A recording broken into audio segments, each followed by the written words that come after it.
Olá pessoal, hoje então com mais uma videoaula vamos falar hoje sobre hereditariedade humana com o professor Glauber.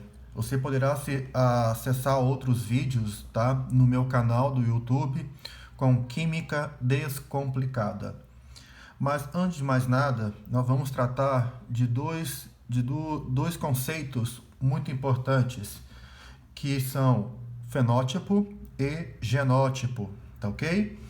Muito bem, nós temos que esses dois termos foram então desenvolvidos, tá? Criados por um cientista, um pesquisador dinamarquês, que é o Wilhelm John Hansen, que então viveu desde 1857 a 1912, ok?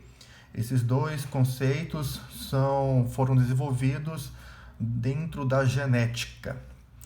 Muito bem, o fenótipo. O que seria o fenótipo? O termo fenótipo é empregado para designar as características apresentadas por um indivíduo, sejam elas morfológicas, fisiológicas e comportamentais. Também fazem parte do fenótipo características microscópicas e de natureza bioquímica, que necessitam de testes especiais para a sua identificação. Então, o fenótipo, ele nada mais é, pessoal, daquilo que nós podemos ver, tá bom? Como, por exemplo, a cor de uma flor, tá bom? É uma característica fenotípica, tá? A cor dos olhos, tá? De uma pessoa, a textura do cabelo, tá? A cor do cabelo, a cor de pele da pessoa. Isso é uma característica fenotípica, ok? Agora, o genótipo. O que seria, então, o genótipo? O termo genótipo refere-se à constituição genética do indivíduo, ok? Ou seja, aos genes que ele possui, tá?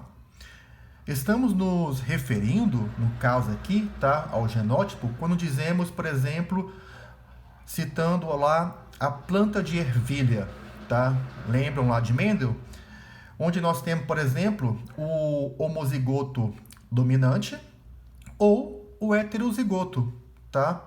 Isso quando nós falamos lá com relação à cor da semente, tá bom? Então nós temos a característica homozigota dominante e a característica da homozigota heterogênea, tá ok? Perdão, heterogênea, heterozigota, tá bom? Heterogênea não. Então, homozigota dominante ou heterozigota. Muito bem.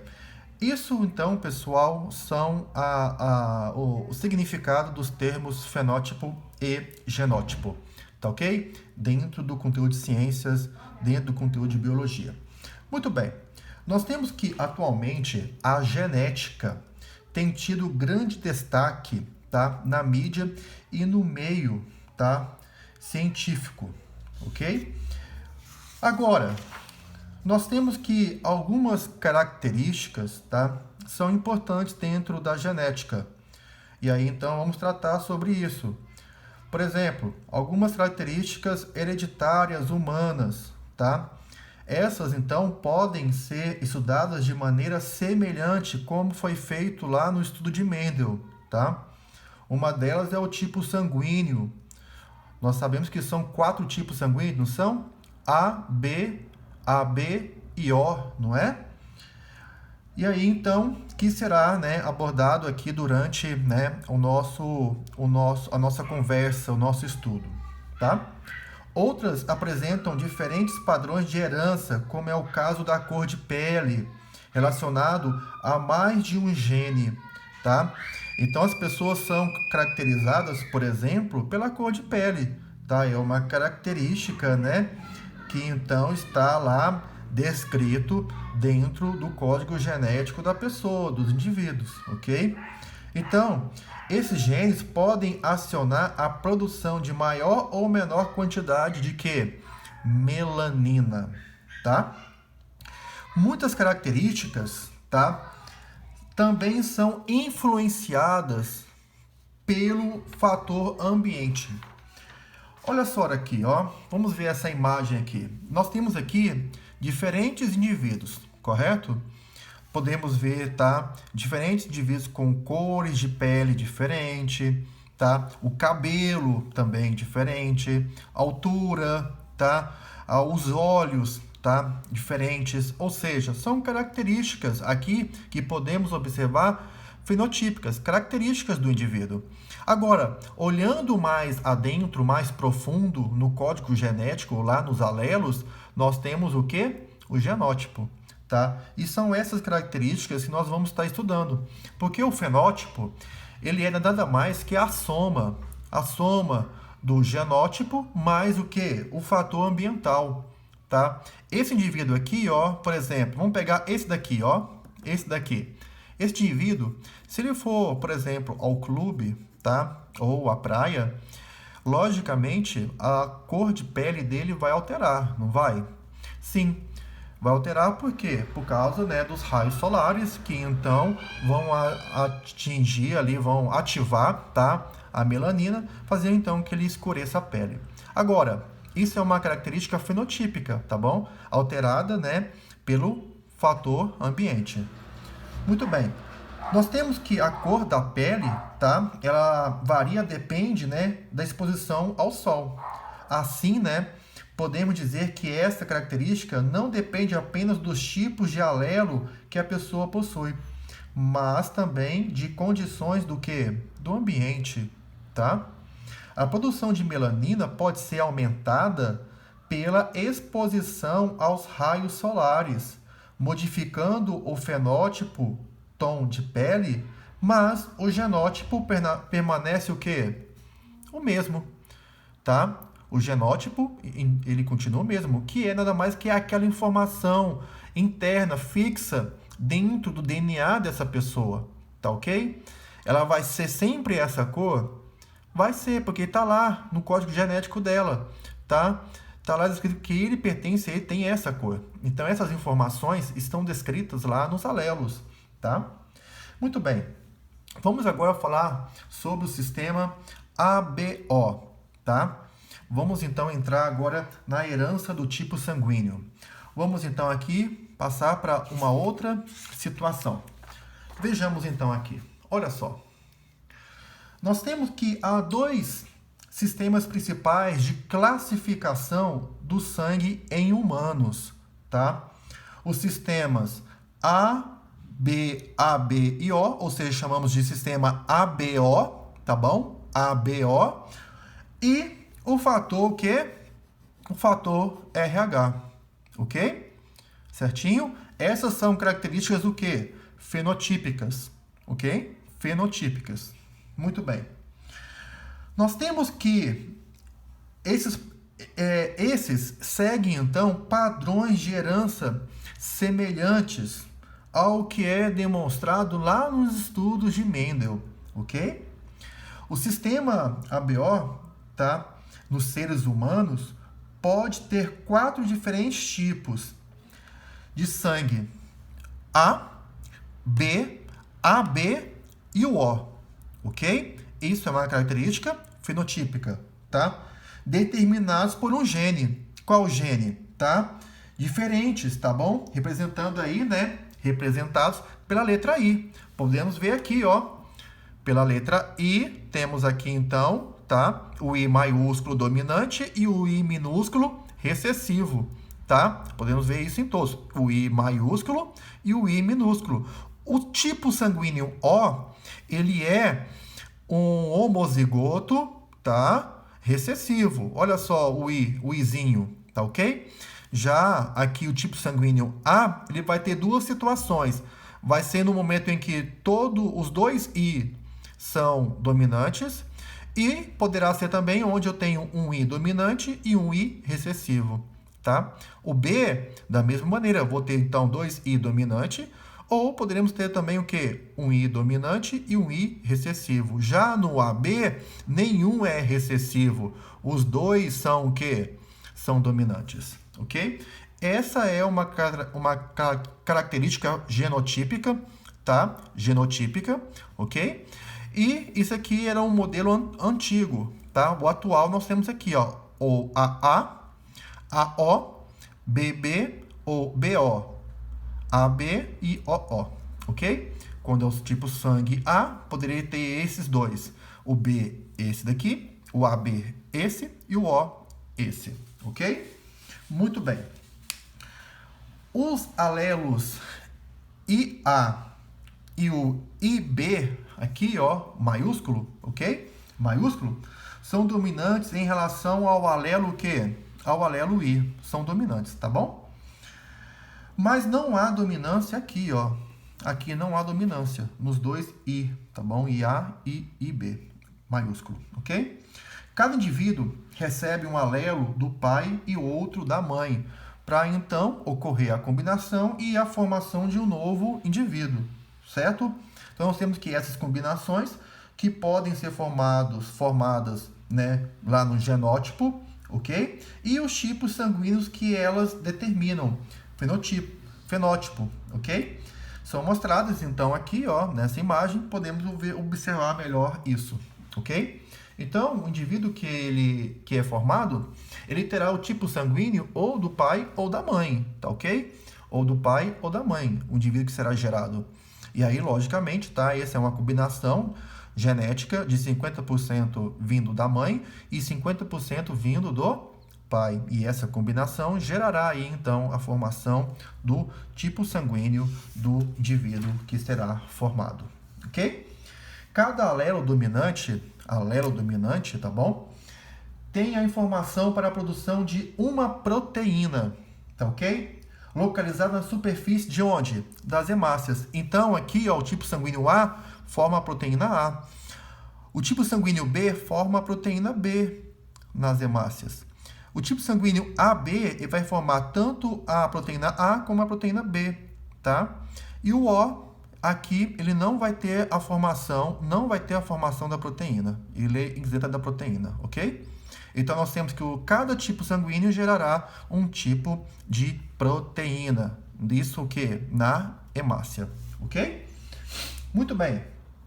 Assim então, tá? Pessoas que possuem o alelo IA, esse daqui, ó, esses dois, tá? Ali então, tem no sangue o que? Uma proteína A, ok? As que possuem o alelo IB vão ter o que? No sangue a proteína B, tá? Pessoas que têm os alelos IA e IB, os dois, ele vai ter então o que? As duas proteínas, tá ok? As duas proteínas, a proteína A e a proteína B, ok? Nenhuma dessas proteínas estará presente no sangue das pessoas que possuem o que? Os dois alelos Izinho. Esse aqui é o tipo sanguíneo O, não tem proteína, ok? São essas proteínas que caracterizam o quê? Os tipos de sangue, ou seja, os tipos sanguíneos. Agora, é importante nós sabermos, tá, a ocorrência, como se faz as transfusões sanguíneas. Por quê? Porque aí você tem aqueles indivíduos, né, que precisam de doação de sangue e, logicamente, se precisa de alguém que doe, tá? Essa pessoa vai ter que doar e a outra vai receber, tá? Então, sempre vão ter pessoas que vão precisar de doação de sangue e outros que vão doar o sangue. E agora, faço a seguinte pergunta. Você pode, ou eu, ou qualquer um, pode receber qualquer tipo de sangue? Não, não é assim, tá? Não é. Se você é do tipo A, tá? Você terá que ter algumas características que você então ficará limitado a um tipo de sangue, ok? Mas vamos entender aqui hoje, nessa aula, tá? Como que isso é possível. Nós temos que um cientista chamado Carl Landstein, tá? Que então, em seus estudos, tá, de transfusões sanguíneas, tá? Ele verificou que ao fazer as transfusões, tá? Ocorria, tá? A coagulação do sangue, ou seja, eles aglutinavam, tá? Ocorria a aglutinação, tá? No sangue, tá? Eles aglomeravam-se, ok? E isso era decorrência à incompatibilidade ao tipo de sangue, ok? Então, esses aglomerados podem entupir os vasos sanguíneos e prejudicar o quê? A circulação, causando aí até a morte do indivíduo, ok? Então, essa incompatibilidade entre os grupos sanguíneos deve-se a uma reação entre proteínas que podem estar presentes ou ausentes no sangue. Vejamos aqui, então, a partir dessa figura aqui, pessoal. Vamos olhar aqui o tipo sanguíneo A. O tipo sanguíneo A, ele possui uma proteína que é nada mais que um anticorpo, tá? Um anticorpo, que é o anti-B. Isso significa que o A, ele não pode receber sangue do B. Ele é anti-B, então ele não pode receber sangue do tipo B. Então, podemos dizer que ele pode receber sangue de quem? Do A e do O, ok? Porque ele só tem um anti-B. Então, o tipo sanguíneo A, ele pode receber do A e do O, ok? O B, o tipo sanguíneo B, ele tem um anti-A. Então, significa que ele não pode receber sangue do tipo A, porque ele tem aqui, ó, um anticorpo anti-A. E assim, então, o tipo sanguíneo B, ele pode receber sangue do B e do O, ok? Já o AB, o tipo sanguíneo AB, ele não tem um anticorpo, tá? Então, significa que ele pode receber sangue de todos. Ele pode receber sangue do A, pode receber sangue do B, ele pode receber sangue do próprio AB ou do O, tá? Ele é chamado de receptor universal. Receptor universal, o AB. Então, tipo sanguíneo AB, ele é chamado de receptor universal, porque ele pode receber sangue de todos, do A, do B, do AB e do O, ok?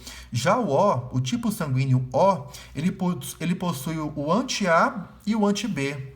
Então, ele tem um anticorpo, o anticorpo anti-A e anti-B. Ele não pode receber sangue do A, não pode receber sangue do B e nem do AB. Ele só recebe sangue do quê? Do O. Só recebe sangue do O. Então, o O, ele doa para todo mundo, tá? O O, ele pode doar sangue para o A, para o B e para o AB, ok? O O. Então, ele é o doador universal, mas o O, ele só recebe do O, ok? O O só recebe sangue do O. E o O só pode receber do O e ele doa para todo mundo, ok? Então, ele é o doador universal. O AB, ele pode receber de todo mundo. Ele pode receber do A, do B e do O, tá? Então, ele é o receptor universal, porque ele pode receber sangue de todo mundo, tá ok? Muito bem. Agora vamos entrar num detalhe muito importante, que é nada mais o sistema RH, tá? O fator RH. RH positivo e o RH o quê? Negativo, tá? Em 1940, o mesmo cientista, tá? O Landsteiner e sua equipe verificaram que mesmo com a identificação dos 4 tipos sanguíneos, tá? Do sistema ABO, algumas transfusões continuaram a não ter êxito, tá? Haviam falhas ainda, tá? Em suas pesquisas envolvendo macacos rhesus, tá? Atualmente denominado como macaca mulata, constataram a existência de outra proteína sanguínea em hemácias humanas que denominaram fator o quê? RH, derivado do termo rhesus, ok? RH. Então, o RH, que é aqui então o fator, tá? Que é o fenótipo, ele possuía então aqui uma proteína, tá? Uma proteína que era o fator RH. O tipo sanguíneo, o fator RH positivo, ele tem esse fator RH. Então, o tipo sanguíneo que tem o fator RH positivo, ele tem o fator RH na proteína, na hemácia. Já o RH negativo, o fator aqui, então, o tipo sanguíneo RH negativo, tá? Ele não tem o fator RH, ok? Ele não tem o fator RH, ok? Muito bem. Então, aqui, nós temos, então, que essa proteína está presente em aproximadamente 85% da população humana. 15%, tá, é RH negativo. 15% da população é RH negativo. 85% da população é RH positivo. Ok? Então aqui, as pessoas que têm essa proteína no sangue são denominadas RH positiva. RH positiva, tá ok? E as que não a apresentam são denominadas RH negativas. De maneira geral, então, tá? Podemos dizer que o alelo que determina o RH positivo, aqui, ó, o RH positivo, tá? É o R, tá? Ele é o quê? Ele é dominante, tá? Sobre o alelo que determina o RH negativo. Então, o RH positivo, ele é dominante, enquanto que o RH negativo, ele é o quê? Recessivo. Então, se uma pessoa com RH negativo recebe sangue de um RH positivo, ocorrem aglutinações que podem causar o quê? Problemas de sangue, ok? De saúde, perdão, de saúde, tá? Então, aqui o RH negativo ele não tem não tem esse fator no RH. Ele não tem aqui na hemácia, ele não tem esse fator RH, tá? O RH negativo. Quem tem é o RH positivo. Então significa que uma pessoa que tem o tipo sanguíneo, qualquer um, A, B e O, e o seu fator RH é negativo, ele não pode receber sangue de qualquer outro tipo de sangue que é RH positivo, tá? Ele só vai poder receber sangue de uma pessoa que tem o RH o quê? Negativo. Por exemplo, tá? Eu tenho aqui que o meu tipo sanguíneo é A, tá? O meu tipo sanguíneo aqui é A. E o meu RH, ele é negativo. RH negativo. Então, significa que eu posso receber sangue de quem? Eu posso receber sangue do A e posso receber sangue do O. Ok? Mas o RH tem que ser o quê? O RH tem que ser o quê? Negativo. Ok? Tem que ser negativo. Certo? Muito bem, pessoal. Tá aí então a nossa aula de hoje, falando então sobre hereditariedade humana, onde então tratamos sobre o assunto do sistema ABO, tá? E falamos também do sistema RH, ok? Então, um imenso abraço e fiquem com Deus.